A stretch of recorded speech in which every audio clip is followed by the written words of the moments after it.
Hello and welcome to my channel velocity. मैं हूं वैभव सिंह और इस वीडियो लेक्चर में हम लोग रिमेनिंग रिएक्शन इंटरमीडिएट का स्टडी करेंगे। पिछले लेक्चर में हम लोग ऑलरेडी फ्री रेडिकल कार्बोकैटायन और कार्बन आयन का स्टडी कर चुके हैं। इस लेक्चर में कार्बीन, नाइट्रीन और बेंजाइन का स्टडी करेंगे। इसके अलावा लिविंग ग्रुप का भी स्टडी इसी वीडियो लेक्चर में करेंगे। सबसे पहले देखते हैं carbene. Electron deficient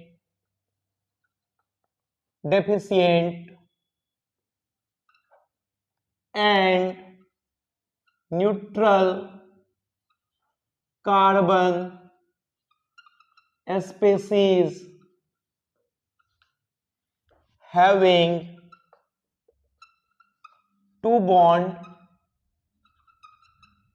and two non-bonded electron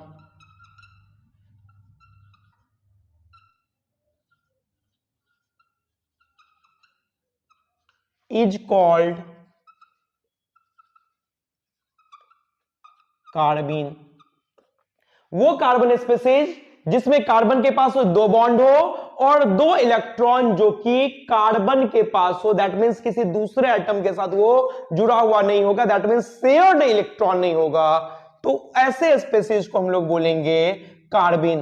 अगर हम देख, ये कार्बन, इसके पास दो बॉन्ड है। इसके अलावा चूंकि कार्बन सेकेंड पीरियड का एलिमेंट है और सेकेंड पीरियड में 4 ऑर्बिटल होगा, तो 2 ऑर्बिटल के साथ तो बॉन्ड बन गया और रिमेनिंग 2 ऑर्बिटल में अगर दोनों में एक एक इलेक्ट्रॉन प्रेजेंट हो सेम स्पिन में, तो हम बोलेंगे इसको कार्बीन। या फिर ये कार्बन है और इसके साथ दो बॉन्ड, 2 ऑर्बिटल के साथ दो बॉन्ड बना और बाकी जो 2 ऑर्बिटल बच गया उसमें से एक ऑर्बिटल में 2 इलेक्ट्रॉन अपोजिट स्पिन में और दूसरा खाली हो, तो ये भी कार्बीन हुआ, क्योंकि इसमें भी 2 बॉन्ड और 2 फ्री इलेक्ट्रॉन है, इसमें भी 2 बॉन्ड और 2 फ्री इलेक्ट्रॉन है कार्बन के साथ, तो दोनों ही स्पीशीज हुआ कार्बीन। इसके बाद हम देखते हैं स्पिन मल्टीप्लिसिटी। स्पिन मल्टीप्लिसिटी होता है 2 into summation off spin quantum number plus 1। अगर हम इसको देखें, इस कार्बीन को देखें, तो इस कार्बीन में दोनों ही ऑर्बिटल में सेम ओरिएंटेशन में इलेक्ट्रॉन फील्ड है according to the Hund's rule. Hund's rule के अकॉर्डिंग ये भरा हुआ है इसमें इलेक्ट्रॉन, लेकिन इसमें हुंड्स रूल के अकॉर्डिंग इलेक्ट्रॉन नहीं भरा है। और हम लोग पहले से जानते हैं स्पिन क्वांटम नंबर के अकॉर्डिंग अगर किसी भी ऑर्बिटल में 2 इलेक्ट्रॉन है, तो अगर एक क्लॉकवाइज में होगा तो दूसरा एंटी क्लॉकवाइज ओरिएंटेशन में होगा। दैट मींस अगर एक स्पिन अप हुआ तो दूसरा स्पिन डाउन होगा। अगर स्पिन अप हुआ इलेक्ट्रॉन तो उसका स्पिन क्वांटम नंबर हम लोग बोलते हैं प्लस हाफ, और स्पिन डाउन इलेक्ट्रॉन वाले का स्पिन क्वांटम नंबर होता है माइनस हाफ। अगर इसको देखें तो दोनों ही ऑर्बिटल में सेम ओरिएंटेशन में इलेक्ट्रॉन है, दैट मींस इसका अगर इस कार्बीन का देखा जाए तो स्पिन क्वांटम नंबर, इसका स्पिन क्वांटम नंबर स्पिन, अगर इस कार्बीन का स्पिन मल्टीप्लिसिटी देखा जाए, स्पिन मल्टीप्लिसिटी, तो ये हो गया 2 into summation off spin quantum number plus half, that means 1 and plus 1, ये हो गया 3। जबकि इसका अगर हम लोग स्पिन मल्टीप्लिसिटी देखें, स्पिन मल्टीप्लिसिटी तो ये हो गया 2 इंटू मॉड, एक इलेक्ट्रॉन अप स्पिन में है तो प्लस हाफ, दूसरा इलेक्ट्रॉन डाउन स्पिन के साथ है तो इसका हो गया माइनस हाफ प्लस 1। अगर हम इस दोनों को देखें ऐड करके तो 0 हो जाता है, तो 1। दैट मीन्स दोनों ही कार्बीन जो हम लिखे हैं, दोनों ही कार्बीन का स्पिन मल्टीप्लिसिटी अलग अलग है। इसका स्पिन मल्टीप्लिसिटी है 3, जबकि इसका स्पिन मल्टीप्लिसिटी है 1। वो कार्बीन जिसका स्पिन मल्टीप्लिसिटी 1 होगा उसको हम लोग बोलते हैं सिंगलेट कार्बीन, जबकि वो कार्बीन जिसका स्पिन मल्टीप्लिसिटी होता है 3, उसको बोलते हैं ट्रिपलेट कार्बेन। अब हम लोग को यही जानना है कि सिंगलेट और ट्रिपलेट कार्बेन का क्या क्या फीचर होगा। अगर हम सिंगलेट और ट्रिपलेट कार्बेन के फीचर को देखें, सबसे पहले हम लोग देख चुके हैं पहले ही, अगर कार्बेन में कार्बन के साथ 2 बॉन्ड और 2 इलेक्ट्रॉन तो हो, लेकिन वो दोनों इलेक्ट्रॉन एक ही ऑर्बिटल में अगर होगा तो इसको हम लोग बोले थे सिंगलेट कार्बेन। और अगर कार्बन के साथ 2 बॉन्ड हो और 2 इलेक्ट्रॉन हो, लेकिन दोनों इलेक्ट्रॉन डिफरेंट ऑर्बिटल में सेम स्पिन के साथ हो, तो इसको बोलते हैं हम लोग ट्रिपलेट कार्बेन। तो ये था सिंगलेट कार्बेन और ये था ट्रिपलेट कार्बेन। अगर इसके फीचर को देखें तो सबसे पहली बात ये दिख रहा है इसमें कि इसके पास वैकेंट ऑर्बिटल है और ये वैकेंट ऑर्बिटल में 2 इलेक्ट्रॉन गेन कर सकता है। इलेक्ट्रॉन का कमी है क्योंकि 6 इलेक्ट्रॉन स्पेसीज ये भी है, 6 इलेक्ट्रॉन स्पेसीज ये भी है। तो यहां पे पहला हम लिख सकते हैं 6 इलेक्ट्रॉन स्पेसीज। इसमें भी सिर्फ 6 इलेक्ट्रॉन है तो लिखेंगे 6 इलेक्ट्रॉन स्पेसीज। दोनों इलेक्ट्रॉन डेफिशिएंट स्पेसीज है, इलेक्ट्रॉन डेफिशिएंट, ये भी इलेक्ट्रॉन डेफिशिएंट है।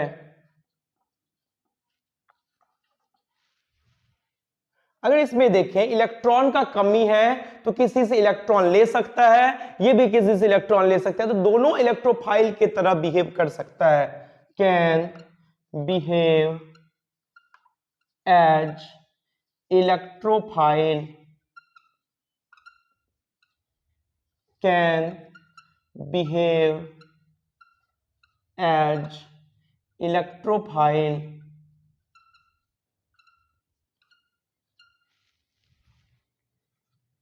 इसके पास एक वैकेंट ऑर्बिटल है, दैट मीन्स ये पेयर्ड इलेक्ट्रॉन ले सकता है, that means it can behave as Lewis acid. जबकि ये पेयर्ड इलेक्ट्रॉन नहीं ले सकता, इसीलिए ये लेविस एसिड की तरह बिहेव नहीं कर सकता। Can't behave as Lewis acid. अगर हम इसमें देखें तो एक ऑर्बिटल में 2 इलेक्ट्रॉन है जबकि दूसरा ऑर्बिटल खाली है, जबकि हुंड्स रूल कहता है कि अगर एक से ज्यादा ऑर्बिटल हो तो हर एक ऑर्बिटल में पहले एक एक इलेक्ट्रॉन भरेगा, और अगर हर एक ऑर्बिटल सिंगली फील्ड हो गया उसके बाद ही पेयरिंग होगा। लेकिन यहां पर ऐसा नहीं हुआ है, दैट मीन्स ये हुंड्स रूल का वायलेशन है। तो हम कह सकते हैं इसमें not in accordance with Hund's rule. जबकि ये हुंड्स रूल के अकॉर्डिंग इसमें इलेक्ट्रॉन भरा हुआ है। In accordance with Hund's rule,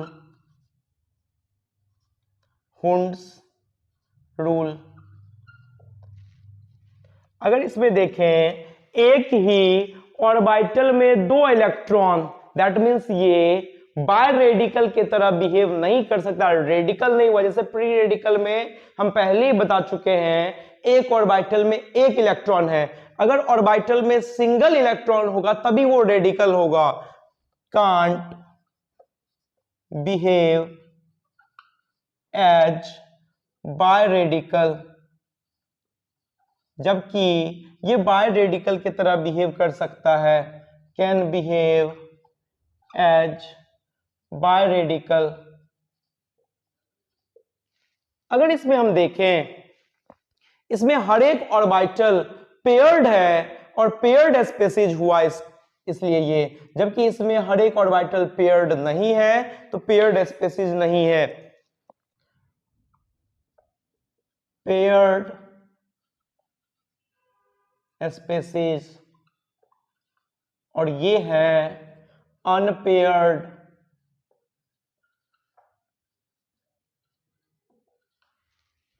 ये पेयर्ड है इसीलिए इसको हम लोग बोलेंगे डायामैग्नेटिक स्पेसीज, डायामैग्नेटिक।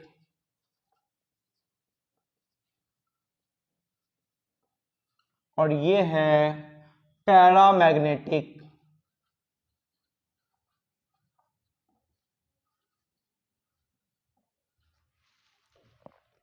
अगर इसके हाइब्रिडाइजेशन को देखें तो इसका हाइब्रिडाइजेशन होगा sp2, जबकि इसका हाइब्रिडाइजेशन है sp। दैट मीन्स इसका अगर शेप देखा जाए तो इसका शेप होगा ट्रायगोनल प्लेनर, जबकि ये होगा linear.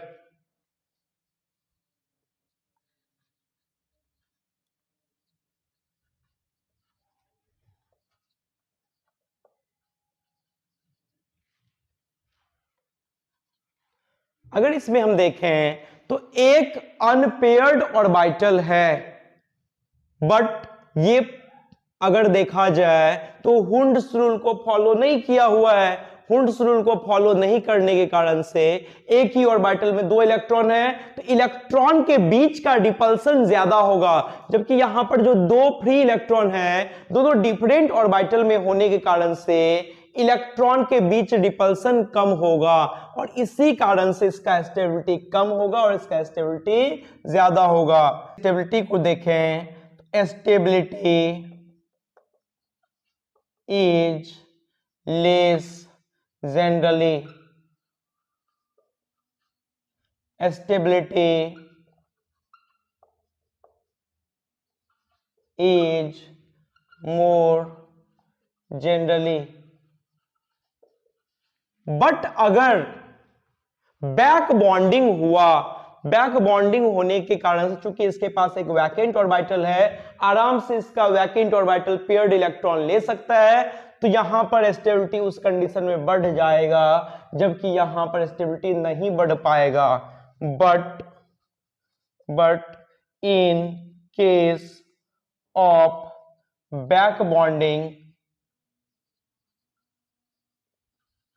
stability is more than triplet carbene,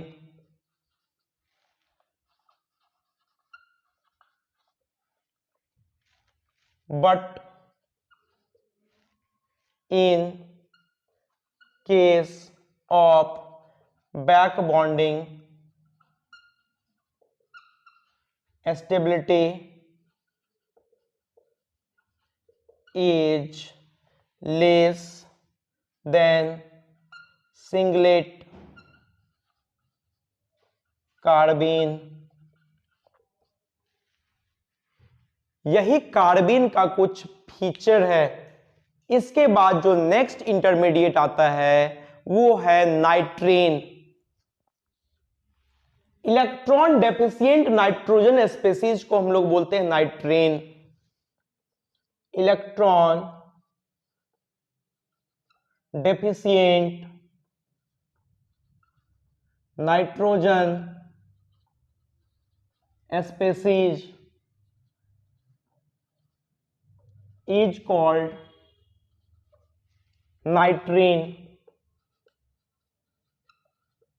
pass 5 valence electron होता है और उस 5 वैलेंस इलेक्ट्रॉन में से अगर ये एक इलेक्ट्रॉन के साथ किसी दूसरे एटम से बॉन्ड बना लेता है तो अब इसके पास बचा 4 इलेक्ट्रॉन। दैट मीन्स अगर इस स्पेसीज को देखा जाए, इस नाइट्रोजन स्पेसीज को, तो इसके पास ये 2 इलेक्ट्रॉन, ये 2 इलेक्ट्रॉन और ये 2, that means only 6 electron is there. मात्र 6 इलेक्ट्रॉन है, दैट मीन्स ये इलेक्ट्रॉन डेफिशिएंट नाइट्रोजन है और इसी को बोलेंगे नाइट्रीन। या फिर अगर हम देखें यहां से R N R प्राइम, तो यहां पर नाइट्रोजन के पास वैलेंस इलेक्ट्रॉन होता है 5, उस 5 में से 2 के साथ बॉन्ड बना लिया बचा इसके पास 3, उसमें से अगर एक ये आयनाइज कर चुका है तो बचा इसके पास 2, और वो 2 इलेक्ट्रॉन इस तरह से है। तो अभी भी अगर देखें हम तो इस नाइट्रोजन के पास ये 4 शेयर्ड इलेक्ट्रॉन और 2 non bonded electron, that means 6 electron है। तो फिर से ये इलेक्ट्रॉन डेफिशिएंट हुआ क्योंकि ऑक्टेट कंप्लीट ना तो यहां है ना तो यहां है। और जब इलेक्ट्रॉन डेफिशिएंट नाइट्रोजन स्पीशीज होता है तो उसी को बोलते हैं नाइट्रीन, और इसका रिएक्शन हम लोग को ऑर्गेनिक केमिस्ट्री में पढ़ना है। Next intermediate as benzyne. Benzyne, अगर हम बेंजाइन के स्ट्रक्चर को ड्रॉ करें तो ये है बेंजाइन,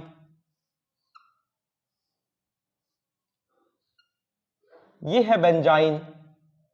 बेंजीन के जैसा ही है बट एक जगह 3 बॉन्ड बना हुआ है कार्बन, 2 कार्बन के बीच, तो ये हुआ बेंजाइन। ये इंटरमीडिएट कैसे हो गया?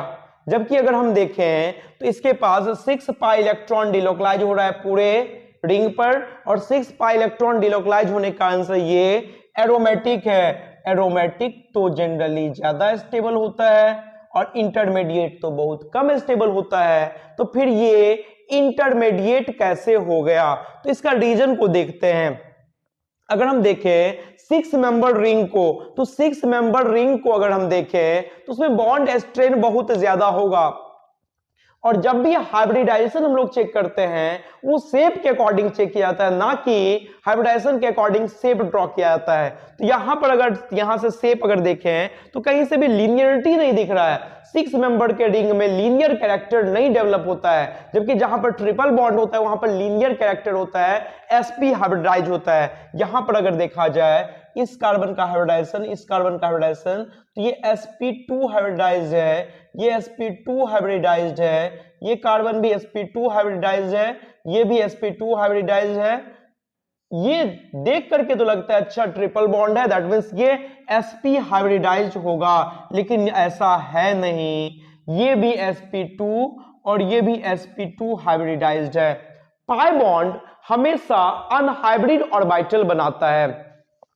इसमें देखा जाए अगर इस दोनों कार्बन के बीच जो पाई बॉन्ड बना, यहां पर एक एक हाइड्रोजन भी है इस तरह से, यहां से एक हाइड्रोजन, यहां से एक हाइड्रोजन है, दैट मींस ये कार्बन 3 बॉन्ड बना चुका है। यहां से अगर देखा जाए एक हाइड्रोजन यहां पर और एक हाइड्रोजन यहां पर इसके साथ यहां पर, तो अगर हम देखें तो ये वाला कार्बन 3 बॉन्ड बना चुका है, 3 सिग्मा बॉन्ड है, वो तीनों सिग्मा बॉन्ड हाइब्रिड ऑर्बिटल बनाया होगा, दैट मींस एक s और 2 p ऑर्बिटल हाइब्रिडाइजेशन में गया और sp2 हाइब्रिडाइजेशन हो गया, लेकिन एक p ऑर्बिटल यहां भी बाकी है, यहां भी बाकी है। तो जो अनहाइब्रिड ऑर्बिटल है उसके साथ उसके साइड वाइज ओवरलैपिंग से यहां पर पाई बॉन्ड बना। ठीक ऐसे यहां पर भी अनहाइब्रिड p ऑर्बिटल के साथ यहां पर पाई बॉन्ड बना, जबकि यहां क्या हो रहा है, यहां से अगर हम लिखें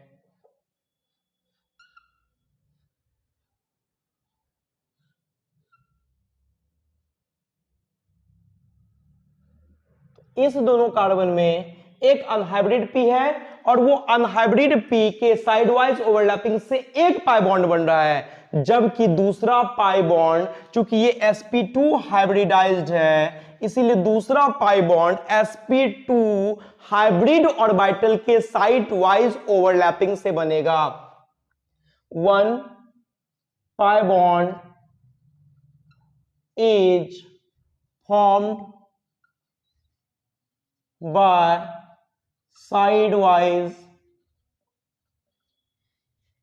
overlapping of unhybrid p orbital,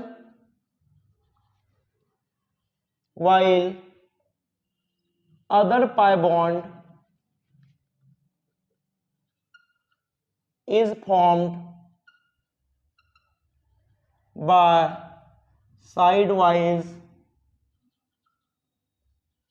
overlapping of hybrid sp2 orbital. और जो हाइब्रिड ऑर्बिटल के साइड वाइज ओवरलैपिंग से पाई बॉन्ड बना, वो बॉन्ड अनस्टेबल होगा और इसी कारण से ये एरोमेटिक होने के बावजूद भी अनस्टेबल है, जिसके कारण से ये इंटरमीडिएट की तरह बिहेव करता है। Pi bond formed as a result of side wise overlapping of sp2 hybrid orbital is highly unstable due to which benzene behaves as intermediate in spite of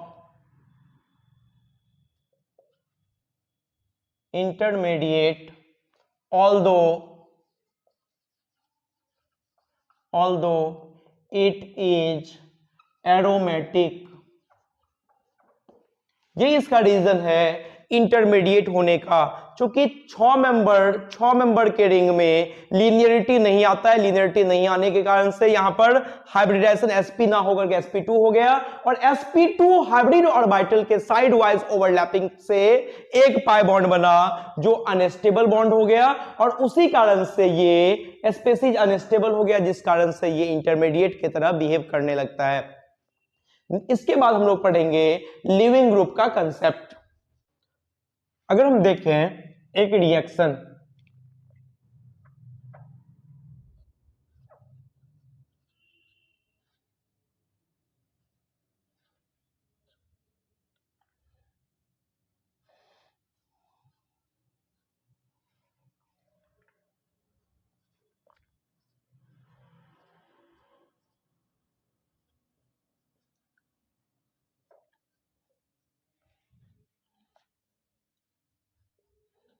इसमें अगर ये Y माइनस इस carbon पर attack करता है, क्योंकि carbon पर X के साथ चूंकि ये जुड़ा हुआ है, X ज्यादा इलेक्ट्रोनेगेटिव है, तो यहाँ पर डेल्टा पॉजिटिव चार्ज डेवलप हो गया। तो उस कंडीशन में अगर यहां से ये इसको अटैक करता है तो यहां से ये निकल जाएगा। अगर हम इस रिएक्शन को देखें,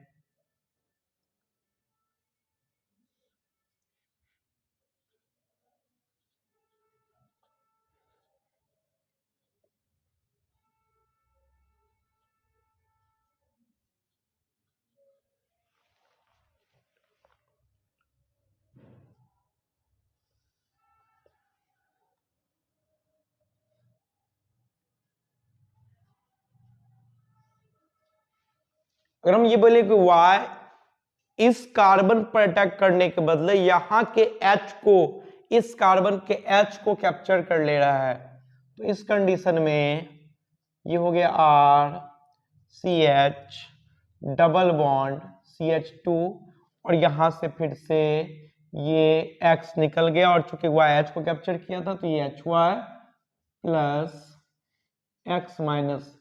तो दोनों ही रिएक्शन में हमको दिख रहा है कि यहां पर X को Y रिप्लेस कर दिया, इसलिए इस रिएक्शन को बोलेंगे सब्स्टिट्यूशन रिएक्शन। और अगर यहां देखा जाए तो 2 एटम हटा है और एक डबल बॉन्ड का फॉर्मेशन हुआ है, तो ये रिएक्शन हुआ एलिमिनेशन रिएक्शन। और दोनों ही केस में X यहां से हट गया, हटा मतलब ये हुआ लिविंग ग्रुप। तो एटम और group which is substituted or eliminated is called living group।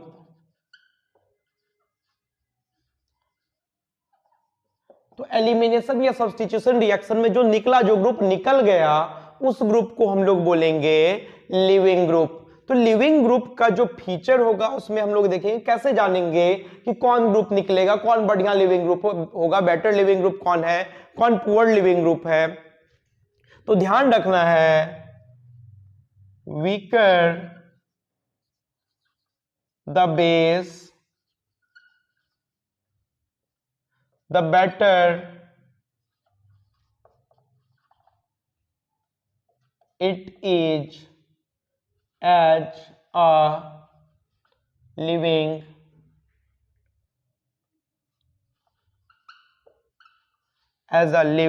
group and vice versa। जो वीक बेस होगा हमेशा वो बढ़िया लिविंग ग्रुप होगा और जो स्ट्रॉन्ग बेस होगा हमेशा वो पुअर लिविंग ग्रुप होगा। और बेस के बारे में हम लोग पहले से ही जानते हैं, वो स्पेसीज जितना स्टेबल वो उतना ही weak base, more stable species are weak base.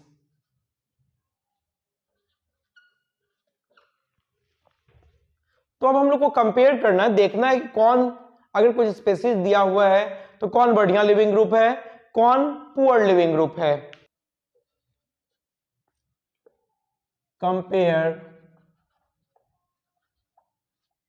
The leaving group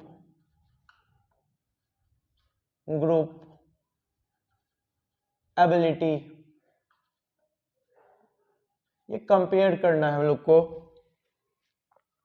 अगर पहला क्वेश्चन देखें तो ये है,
इस 3 क्वेश्चन में अगर हम देखें, पहला क्वेश्चन में अगर कंपेयर करें लिविंग ग्रुप एबिलिटी, तो ये चारों element carbon, nitrogen, oxygen, fluorine, चारों पे एक एक नेगेटिव चार्ज है और चारों सेम पीरियड का एलिमेंट है। और अगर सेम पीरियड में हम देखें तो उस कंडीशन में जो ज्यादा इलेक्ट्रोनेगेटिव एटम होता है उस पर नेगेटिव चार्ज ज्यादा स्टेबल होता है।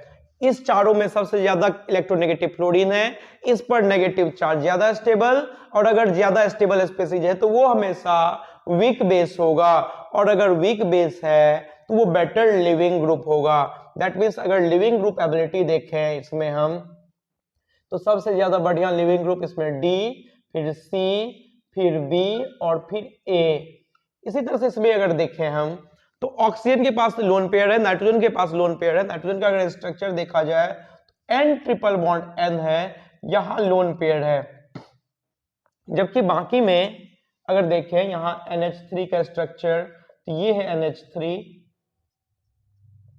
और ये है वाटर का स्ट्रक्चर।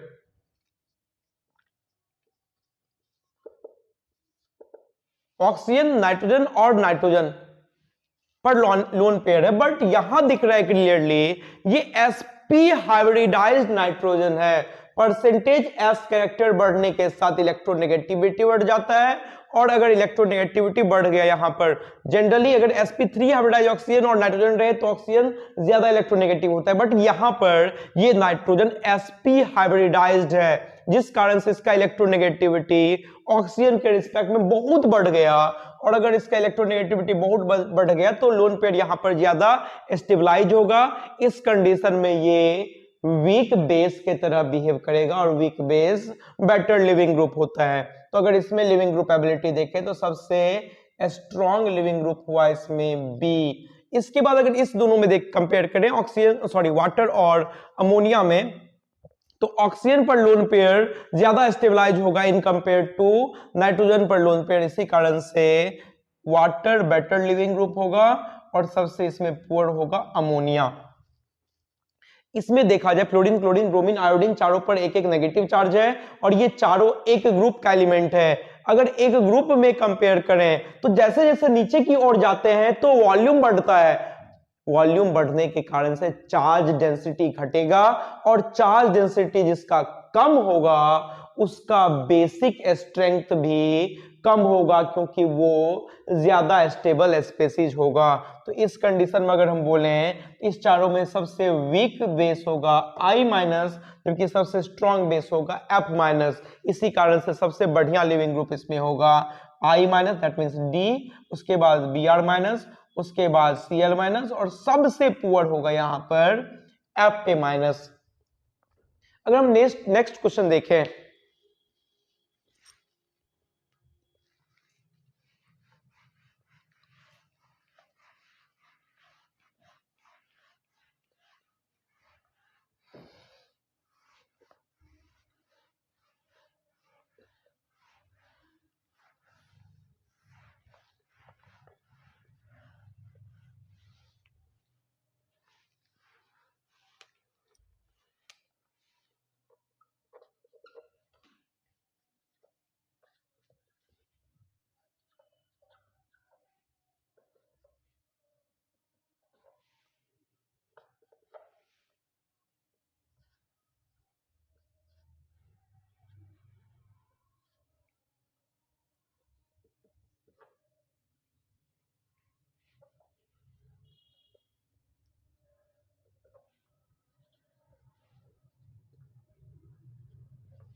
अगर इसमें देखें तो ऑक्सीजन के पास इसमें लोन पेयर है जबकि इसमें सल्फर के पास लोन पेयर है। ऑक्सीजन और सल्फर सेम ग्रुप का एलिमेंट है, नीचे की ओर जाने पर साइज बढ़ेगा, दैट मींस वॉल्यूम बढ़ा तो चार्ज डेंसिटी घटेगा, जिस कारण से इसका स्टेबिलिटी बढ़ गया, इसका स्टेबिलिटी कम है, तो ये वीक बेस होगा। Weak base are better living group, that means इसमें बी ग्रेटर देन ए।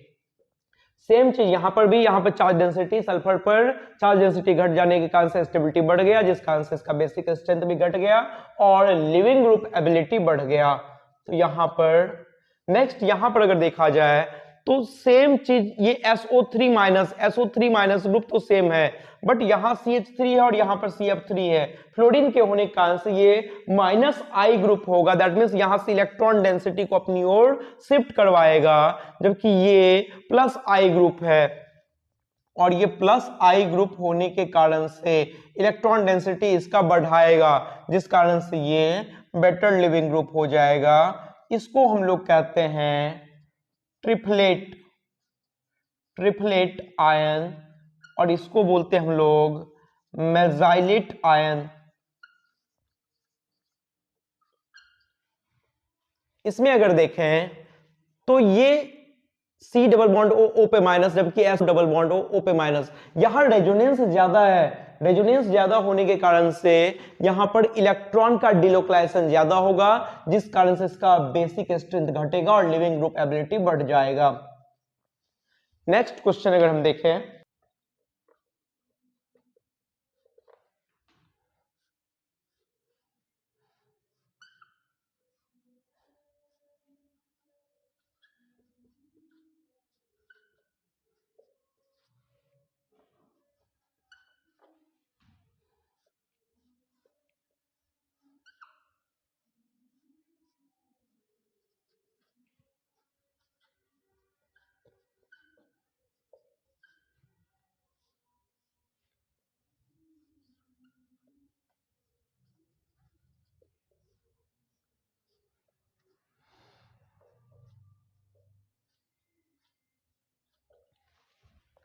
इसको हम लोग बोलते हैं नोसाइलेट आयन, नोसाइलेट आयन। ये है ब्रोसाइलेट आयन और ये है टोसाइलेट आयन। इस तीनों में अगर देखा जाए तो यहां पर तो रिजोनेंस स्टेबिलिटी बराबर है, लेकिन यहां से इसके पैरा पोजीशन पर SO3 माइनस के पैरा पोजीशन पर NO2 ग्रुप है, Br ग्रुप है और CH3 ग्रुप है, जिसमें NO2 group -m effect show करेगा, साथ में -I, जिस कारण से इलेक्ट्रॉन डेंसिटी को थोड़ा इसका कम करेगा। और यहां पर Br ये -I ग्रुप होता है लेकिन +m ग्रुप होता है, जिस कारण से इलेक्ट्रॉन डेंसिटी को इसके कंपैरिजन में कम खींचेगा अपनी ओर। लेकिन यहां CH3 तो पूरा पूरा +I ग्रुप है तो इलेक्ट्रॉन डेंसिटी बढ़ाएगा, जिस कारण से बेटर लिविंग ग्रुप अगर देखा जाए तो जो वीक बेस होता है वो बेटर लिविंग ग्रुप होता है। यहां पर वीक बेस ये होगा, that means leaving group ability अगर देखा जाए तो सबसे बढ़िया नोसाइलेट आयन, उसके बाद ब्रोसाइलेट आयन और सबसे वीक लिविंग ग्रुप होता है टोसाइलेट आयन। अभी हम लोग क्वेश्चन के फॉर्म में, क्वेश्चन के थ्रू हम लोग देखें कि कौन अच्छा लिविंग ग्रुप होगा, लेकिन अगर कभी रिएक्शन आया उसमें हम कैसे ध्यान रखें, तो हम लोग कन्वीनियंस के लिए लिविंग ग्रुप को 3 कैटेगरी में डिवाइड करते हैं। कंपेयर करके तो समझ सकते हैं, लेकिन अगर सिर्फ एक रहा निकलेगा या नहीं निकलेगा, तो इसके लिए हम देख लेते हैं कौन स्ट्रॉन्ग लिविंग ग्रुप है, कौन मॉडरेट है और कौन पुअर लिविंग ग्रुप है। फॉर convenience living group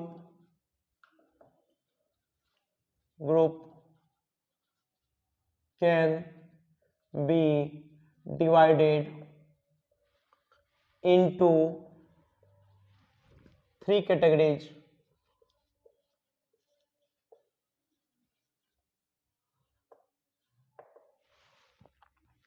पहला है स्ट्रॉन्ग लिविंग ग्रुप,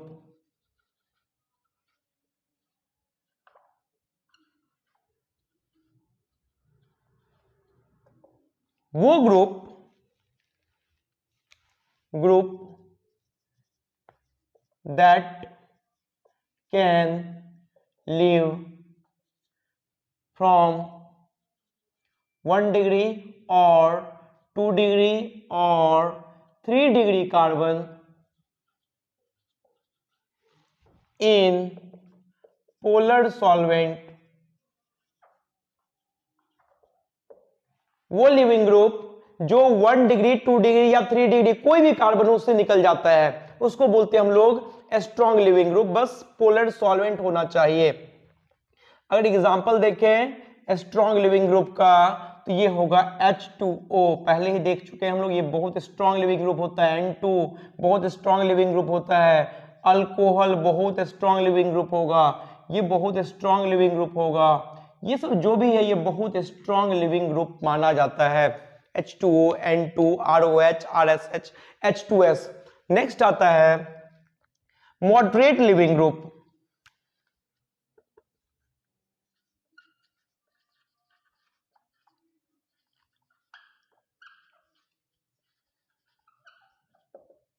वो लिविंग ग्रुप जो 3 डिग्री कार्बन से पोलर सॉल्वेंट में निकल जाएगा, लेकिन 2 और 1 डिग्री से ये नहीं निकलेगा।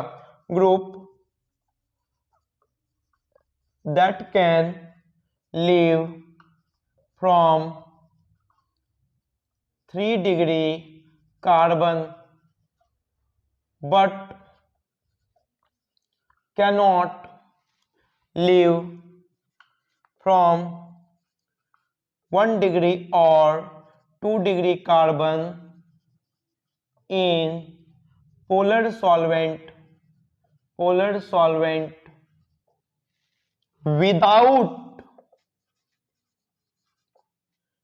any external attack,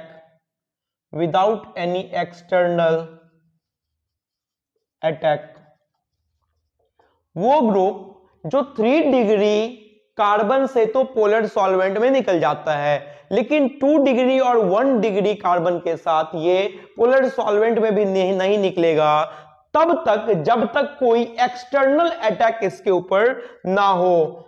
external attack क्या होता है वो हम देखते हैं, पहले इसका एग्जांपल देख लेते हैं। लिविंग ग्रुप का अगर एग्जांपल देखें तो ये है ammonia I minus Br minus Cl minus, ये होता है मॉडरेट लिविंग ग्रुप। अगर हम देखें ये R CH2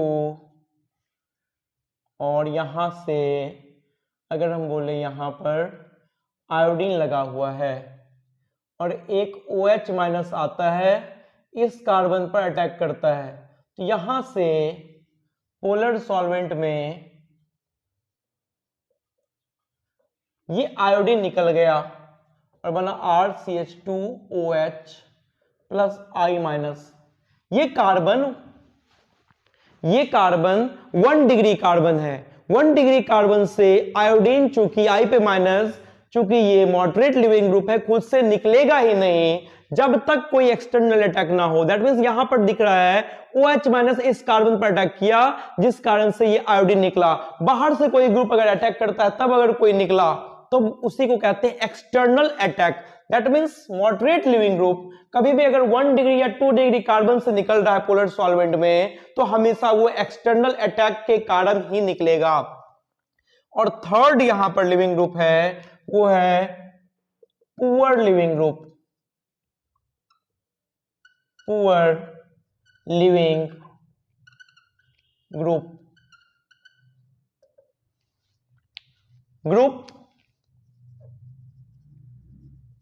that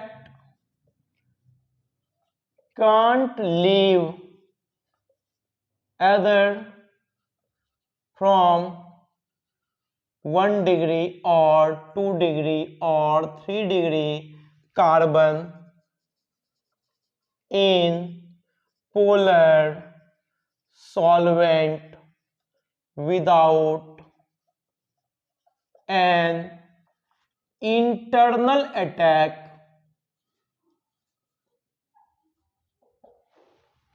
अगर एग्जाम्पल देखें इसका तो ये होता है F पे minus OH minus SH minus R पे माइनस H पे माइनस, ये सब पुअर लिविंग ग्रुप का एग्जाम्पल है, जिसमें ये दोनों R माइनस और H माइनस ये वेरी पुअर लिविंग ग्रुप होता है। ये बहुत पुअर लिविंग ग्रुप है, एक्सट्रीमली पुअर लिविंग ग्रुप है। तो ये सब एग्जाम्पल है पुअर लिविंग ग्रुप का। अगर हम देखें इंटरनल अटैक क्या होता है, जिसके बिना पुअर लिविंग ग्रुप बाहर निकल ही नहीं सकता। अगर पोलर सॉल्वेंट में भी है तो भी ये बाहर नहीं निकल सकता।